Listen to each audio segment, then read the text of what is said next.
Hello மக்களே, welcome to Delhi tax. நாடோடி Pari sir சில ரிப்ளைஸ் கொடுத்துருக்காரு. அதில் நிறைய விஷயங்கள் ஷேர் பண்ணியிருக்காரு. பட் இருந்தாலும் ஒரு விஷயம் பார்த்து எனக்குமே ஷாக் ஆகிடுச்சு. அப்போ ஓகே, ரொம்ப நாளைக்கு இதை வந்து இருக்க போகிறாங்க அப்படின்றது மட்டும் புரிய வந்துருச்சு. பட் அவருடைய டைலாக்ஸ் எல்லாம் அவ்வளோ நல்லா இருந்துச்சு. இன்னைக்கு எபிசோடில் அதை வந்து பாராட்டியே ஆகணும். ஸோ ஒரு ஃபாலோவர் நம்ம மனசில் இருந்த மாதிரியே ஒரு கொஸ்டினுமே கேட்டிருந்தாங்க. எனக்கு ஒன்று மட்டும் புரியல, எப்போ பாரு விஜயோடைய பாயிண்ட் ஆஃப் வியூ, அவரோட டைலாக்ஸ், விஜயோடைய ஃபேமிலி டைலாக்ஸ் எல்லாம் நல்லா பண்ணுறீங்க. ஆனால் ஏன் இதெல்லாம் காவேரின்னு வரும்போது உங்களுக்கு வர மாட்டேங்குது. I am all okay with Vijay and தாத்தா பாட்டி and their dialects and point of view and all.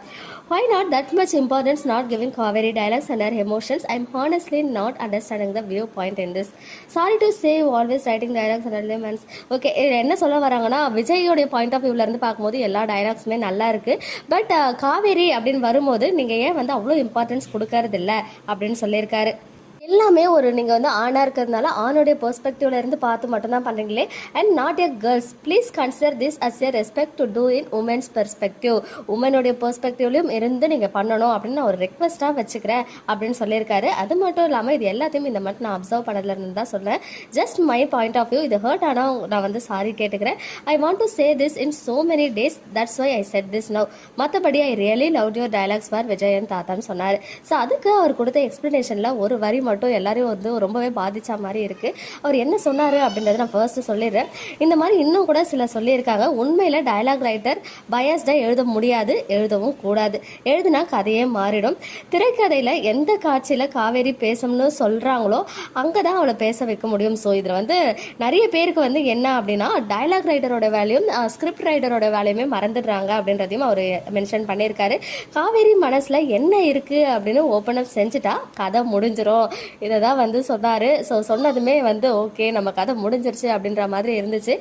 அவள் மனதில் என்ன இருக்கிறது என்கிற காட்சி கூட இருக்கிறது, வரும் நாளில் பார்ப்பீங்க அப்படின்னு சொன்னார். ஸோ அவங்க மனசில் என்ன நினைக்கிறாங்க அப்படின்றத ஓப்பன் அப்பாக பேசினா கதை முடிஞ்சிருமா. பட் அவங்க என்ன நினைக்கிறாங்கன்ற விஷயத்த இன் ஃபியூச்சரில் நம்ம பார்க்க போகிறோம் அப்படின்னு சொல்லியிருக்காரு. ஸோ இந்த ஷெடியூலில் அவர் வந்து எழுதிட்டார் போல, அப்கமிங்கில் நம்ம பார்க்க போகிறோம். சிலருக்கு திரைக்கதை என்பது என்ன, வசனகர்த்தாவின் வேலை என்ன என்கிற புரிதல் இல்லாமல் இருக்கிறார்கள்.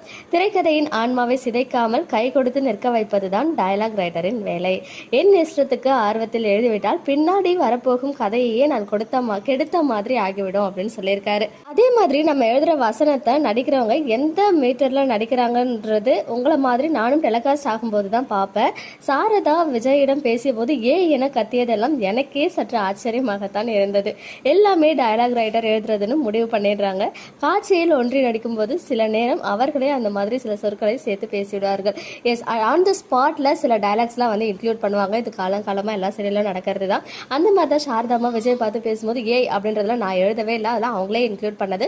உங்களை மாதிரி டிவியில் பார்த்து தான் நானே தெரிஞ்சுக்கிட்டேன். ஸோ எனக்குமே ஷாக்கிங்காக தான் இருந்துச்சு அப்படின்னு சொல்கிறாரு.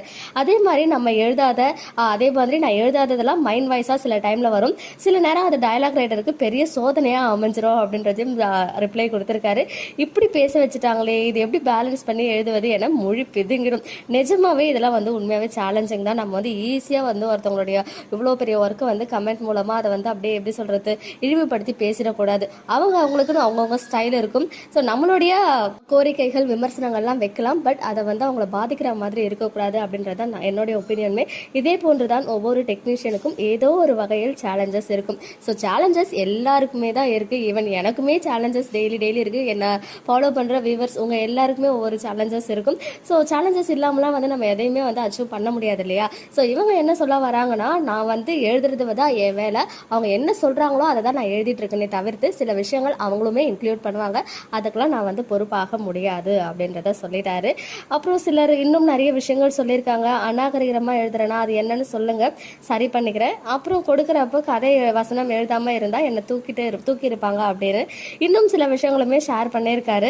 நிறைய நெகட்டிவ் கமெண்ட்ஸுக்குமே ரிப்ளை பண்ணியிருக்காரு. ஸோ அது வந்து ஒரு பெரிய விஷயம் தான். யாரும் வந்து அதுக்கெல்லாம் ரிப்ளையே கொடுக்க மாட்டாங்க. சிலர்லாம் வந்து அப்படியே இக்னோர் பண்ணிட்டு போயிடுவாங்க.